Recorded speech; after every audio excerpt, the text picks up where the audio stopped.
तो यही है तुम्हारा ब्रिगेडियर सूर्यदेव सिंह। ढूंढ लो इसे। खबरदार, कोई हिलेगा नहीं। हमारे कमांडोज ने तुम्हारे सब साथियों को घेर रखा है। स्वामी जी, जरा अपने पीछे भी नजर डालो। ये कमांडो बड़ा खतरनाक है। तुम्हारा बाप है, पत्ता हिलने से पहले ही पेड़ काट डालता है। तुम्हारी भलाई अब इसी में है कि बिना हिले जुले खामोश खड़े रहो।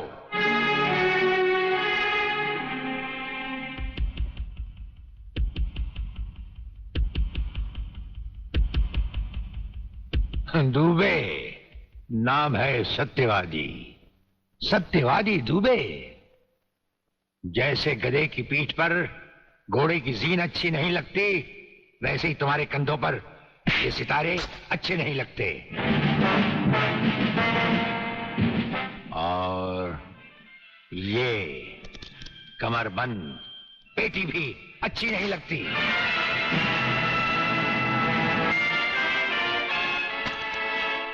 अब वो कसम याद करो जो तुमने खाई थी ये वर्दी पहनने से पहले। हम कसम खाते हैं कि हम पूरी ईमानदारी और वफादारी से देश और कानून की रक्षा करेंगे।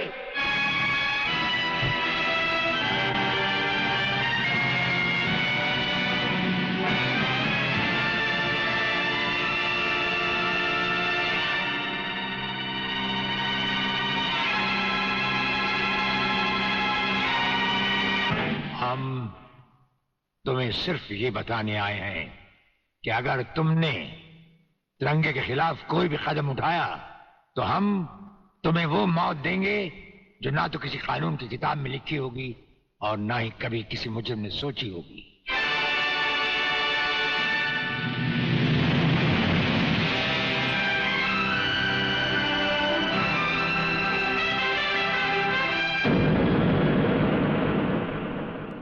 Hello, inspector Wagle speaking. No, suspended inspector Shivajirao Wagle speaking. Sir, DSP साहब ने आपको अर्जेंट बुलाया है। कल से ड्यूटी ज्वाइन करनी है। फिर? इंस्पेक्टर वागले, तुम्हें शायद मालूम नहीं कि तमाम पुलिस ऑफिसर्स की फाइल्स देखने के बाद ब्रिगेडियर सूर्यदेव सिंह ने सिर्फ तुम्हें चुना है। सर, अब तुम दोनों को मिलकर काम करना है, लेकिन तुम पूरब हो तो वो पश्चिम है। इसलिए सीनियर ऑफिसर होने के बावजूद मेरी तुमसे रिक्वेस्ट है कि ब्रिगेडियर सूर्यदेव सिंह के साथ मिलकर जो भी खेल खेलना हो, शांति और ठंडे दिमाग से खेलना। सर।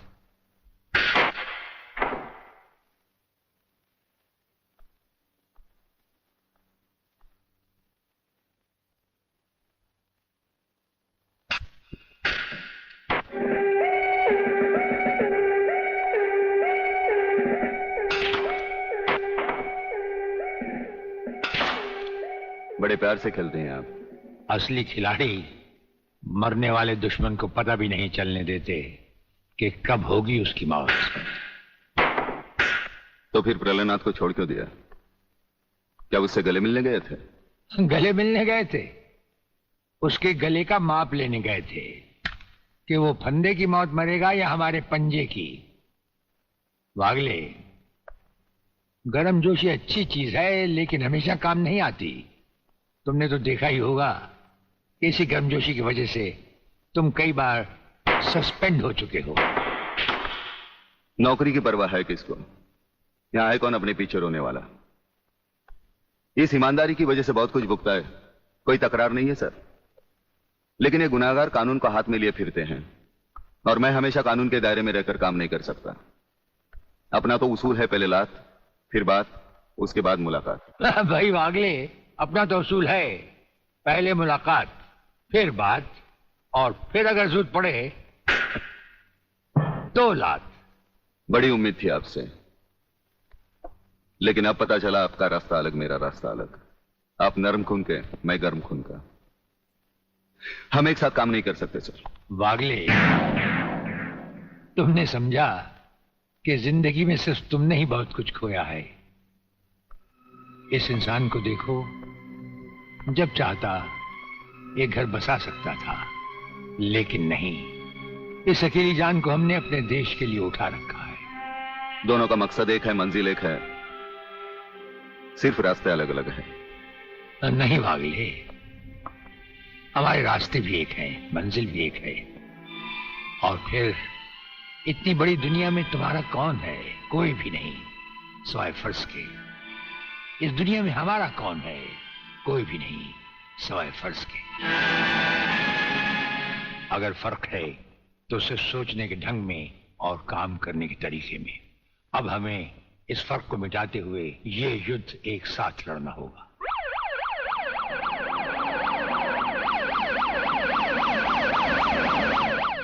मुझे अपनी जान की तो परवाह नहीं है, लेकिन आप इस तरह खुलेआम गाड़ी में घूम रहे हैं, ये खतरा मैं उठा नहीं सकता। जिस गाड़ी में तुम बैठे हो ये मामूली गाड़ी नहीं।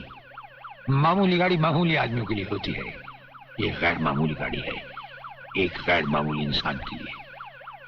बुलेट प्रूफ, और इसमें ऐसे ऐसे गैजेट लगे हुए हैं जो बम से लेकर पटाखे तक की खबर में मिल जाती है। लेकिन इस वक्त हम जा कहां रहे सर? गाड़ी रुकने पर तुम्हें खुद ब खुद पता चल जाएगा।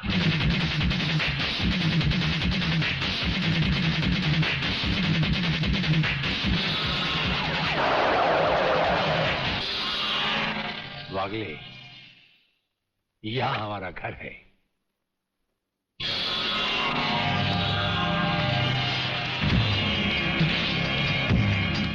यहां तो सिर्फ चारों तरफ जंगल ही जंगल नजर आ रहा है, रहने की तो कोई जगह ही नजर नहीं आ रही। अभी नजर आ जाएगा बहादुर।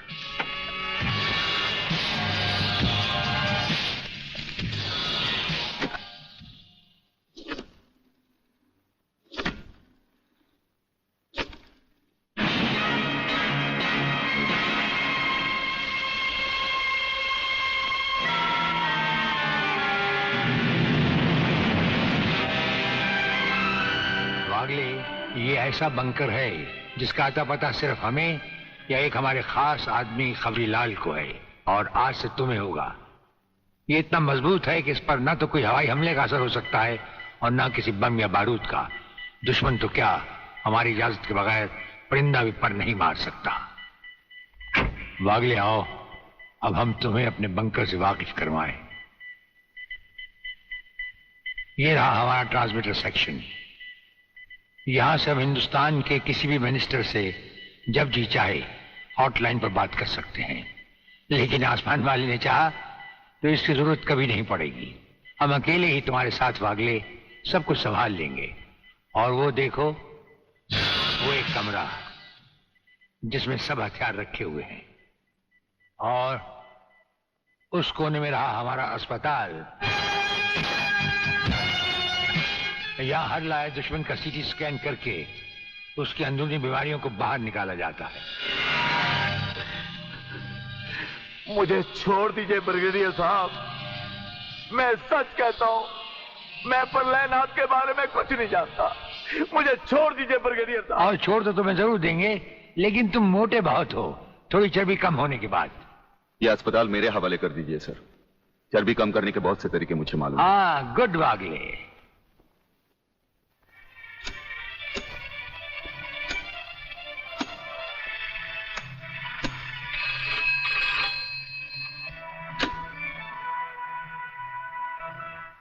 नमस्कार सर, मैं खबरीलाल बोल रहा हूँ। ओ खबरीलाल, आज के मुख्य समाचार ये हैं कि प्रलयनाथ गुंडा स्वामी ने खतरनाक किलर बब्बन खूनी को आपको खत्म करने के लिए एक बहुत बड़ी सुपारी दी है।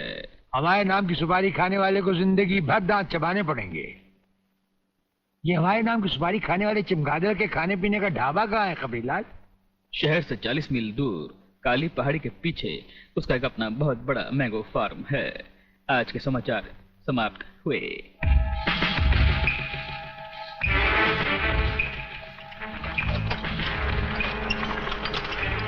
चौबे गंगवा, ये माल जो तू आसाम और यूपी भेज रहा है तगड़ा है ना? तगड़ा क्या सरकार, ये नंबर 1 फसल है, नंबर 1। अरे 25 मीटर दूरी पर जाती हुई गाड़ी को ये ऐसे उड़ाता है।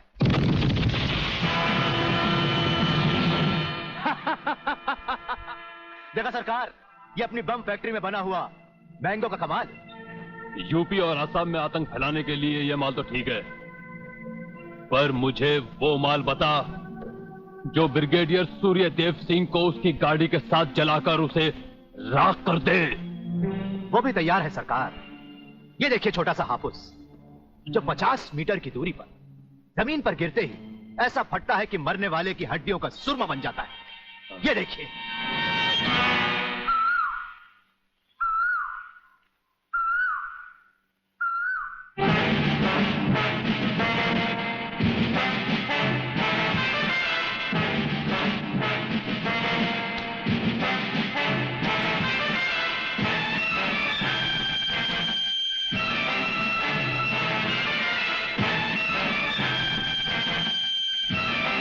कौन हो तुम? लगता है बब्बन मियां ने कल रात अपनी आंखों में सुरमा नहीं लगाया, जरा कम दिखाई देता है। ब्रिगेडियर सूर्यदेव सिंह? हाँ, ब्रिगेडियर सूर्यदेव सिंह। बब्बन मियां, हमें तो उसी के हाथों से मरना है जिसने हमें इस दुनिया में पैदा किया। तुम सब अपने आप को हमारे हवाले कर दो, वरना तुम्हारा बनाया हुआ आमों का बागीचा तुम सबका अपने हाथों से बनाया हुआ कब्रिस्तान बन जाएगा। तो आओ आगे और पकड़ लो मुझे, मगर इतना याद रखना कि जहां तुम खड़े हो उस पेड़ से लेकर मैंने अपने चारों तरफ माइंस बिछा रखी हैं। अगर इसके अंदर तुमने पैर रखने की भी कोशिश की तो तुम्हारे चीथड़े उड़ जाएंगे। यकीन नहीं आता तो ये देखो।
जीवनलाल टंडेल, प्रलयनाथ को इतना बेवकूफ मत समझो।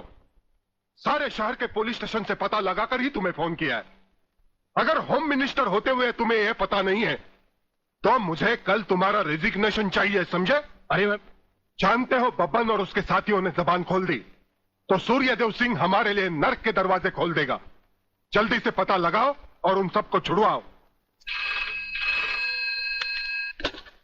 Yes, DCP Pathania speaking. अरे इंग्लिश को मारो गोली और हिंदी में समझो। मैं जीवनलाल बोल रहा हूँ, जीवनलाल टंडेल। ओ सर, आप कहिए, क्या हुक्म है सर? मुझे सिर्फ 1 घंटे में ये बताओ कि सूर्यदेव सिंह ने जिन जिन को गिरफ्तार किया है वो सब कहाँ हैं, और मुझे 4 घंटे के अंदर अंदर उन सब की जमानत चाहिए, समझे? मगर सर, सूर्यदेव सिंह के बारे में जितनी जानकारी आपको है उतनी ही हमारे डिपार्टमेंट को, और हम उसे ज्यादा कुछ पूछ भी नहीं सकते क्योंकि यही हाई कमांड का ऑर्डर है। वो रहता कहाँ है? वो भी नहीं मालूम। ये भी नहीं मालूम तो फिर ये बताओ कि वो मिलता कहाँ है? मैं उससे आज ही मिलना चाहता हूँ। सर, वो रोज सुबह सीबीआई ऑफिस में 12 और 1 के बीच में आते हैं सर। सर, ये लिस्ट उन लोगों की है जिन्हें आपसे मिलना है।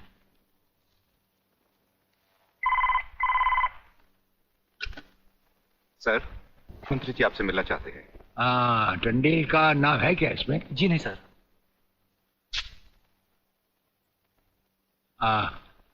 आज तो हम अपना 1-1 मिनट दूसरों को दे चुके हैं, दम लेने की भी फुर्सत नहीं होगी।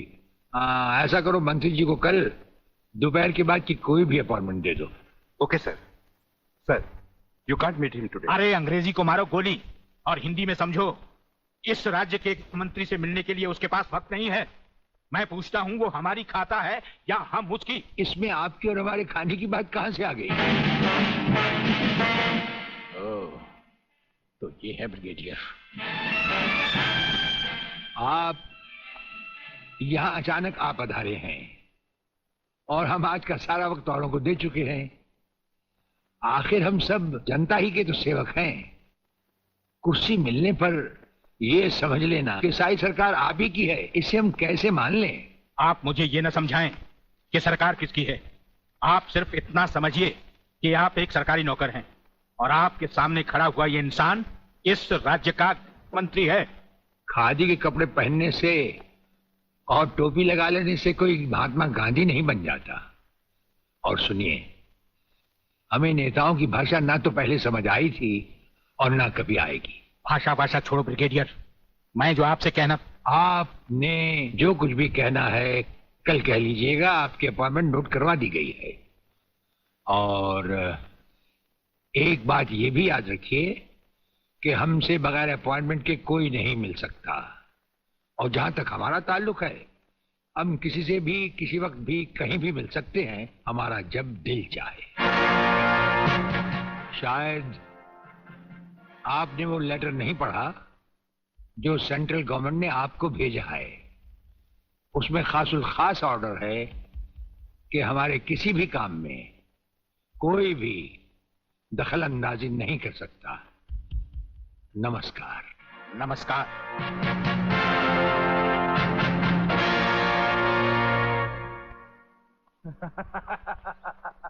रियली? ओए, हाँ, गुड मॉर्निंग अंकल। अरे अंग्रेजी को मारो गोली और हिंदी में बात समझो। हिंदी में तुम ये बताओ तुम्हारे पिता कहाँ हैं? पिताजी, अंकल तो ऊपर बैठे हुए हैं, आप ही का इंतजार कर रहे हैं। राधा, तुम्हारे पिताजी बड़े उखड़े हुए लगते हैं। लगता है there is something wrong in the ministry। अरे रॉन्ग हो या राइट, यही समझना होता तो मैं भी तुम्हारी तरह खादी के कपड़े पहन लेता। अरे सरकारी लेटर से मुझे क्या लेना देना? देखो, तुम अभी से इतने ढीले पड़ जाओगे तो पूरी सरकार को भारतवर्ष से कैसे खत्म करोगे? वो सिर्फ एक मिलिट्री ऑफिसर है और हमें पूरी मिलिट्री फोर्स के साथ लड़ना है। भूल जाओ सारी बातें और फाड़ दो वो लेटर। देखो, उसका ट्रांसफर ना हो तो ना सही, उसकी बातें हमें पता न चले तो न सही, लेकिन उसकी मौत का बंदोबस्त तो मैं कर सकता हूं। प्रलयनाथ, वो मर गया तो ये नेता भी कुर्सी समेत जल गया, समझो। वो मरेगा भी और तुम कुर्सी के साथ जियोगे भी। अब किसकी बारी है जनरल साहब? ब्रिगेडियर सूर्यदेव सिंह की। मारे जाने वाले पुलिस के उन शहीदों की याद में ये ज्योत बनाई गई है जिन्होंने कानून की रक्षा करते हुए अपने प्राणों की आहुति दी। आज के इस समारोह के मुख्य अतिथि माननीय मंत्री श्री जीवनलाल टंडेल हैं।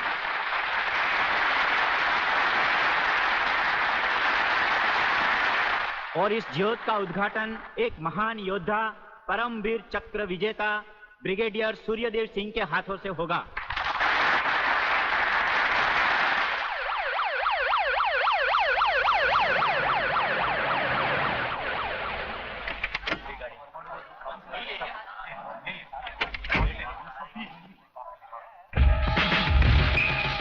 Welcome, welcome.